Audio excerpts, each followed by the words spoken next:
Doctor, భార్యాభర్తలు మొదటిసారి డాక్టర్‌ని మీట్ చేసినప్పుడు ఐవీఎఫ్ సూచిస్తారా? అందరి పేషెంట్‌కి ఐవీఎఫ్ ఏమి చెప్పము సిస్టర్. అది పేషెంట్ ఏజ్ ఎంత, మ్యారీడ్ లైఫ్ ఎంత, ఎగ్ రిజర్వ్ ఎలా ఉంది వైఫ్‌కి, హస్బెండ్ స్పెర్మ్ కౌంట్ ఎలా ఉంది, అవన్నీ చూసుకొని ట్రీట్మెంట్ సజెస్ట్ చేస్తాం. ఓకే. భార్యాభర్తలు ఎప్పుడు కలిస్తే ప్రెగ్నెన్సీ అయ్యే ఛాన్స్ ఉందంటారు? ఓవ్యులేషన్ టైమ్‌లో కలిస్తే ప్రెగ్నెన్సీ అయ్యే ఛాన్సెస్ ఎక్కువుంటుంది. ఓకే. ఓవులేషన్ టైమ్ గురించి చెప్తారా? సో, ఓవ్యులేషన్ టైమ్ అంటే ఫర్ ఎగ్జాంపుల్ రెగ్యులర్ సైకిల్ ఉంది పేషెంట్‌కి అంటే 28 డేస్ సైకిల్ ఉంటే ఒక 14థ్ డే లాగా ఎగ్ రిలీజ్ అవుతుంది. సో, ఎగ్ రిలీజ్ అయితే దాని లైఫ్ స్పాన్ ఒక 24 అవర్స్ ఉంటుంది.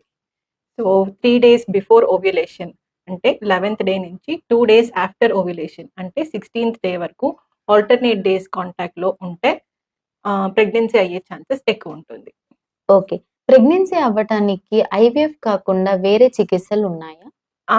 ఇంకా చిన్న చిన్న ట్రీట్‌మెంట్ ఉంటాయి సిస్టర్. ఓవ్యులేషన్ ఇండక్షన్ మరియు టైమ్ ఇంటర్‌కోర్స్ అని, మళ్ళీ ఐయుఐ అంటే ఇంట్రా యూట్రైన్ ఇన్సెమినేషన్ అని చెప్తాం. ఇలాగ చిన్న చిన్న ట్రీట్‌మెంట్ కూడా ఉంటాయి. Okay. Thank you. Okay sister. పిల్లలు పుట్టడానికి ఐవీఎఫ్ కాకుండా ovulation induction and timed intercourse అని కానీ, ఐయుఐ అని కానీ కూడా చికిత్సలున్నాయి. దీని ద్వారా కూడా పిల్లల్ని కనడానికి అవకాశాలున్నాయని డాక్టర్ గారు చెప్తున్నారు. Thank you.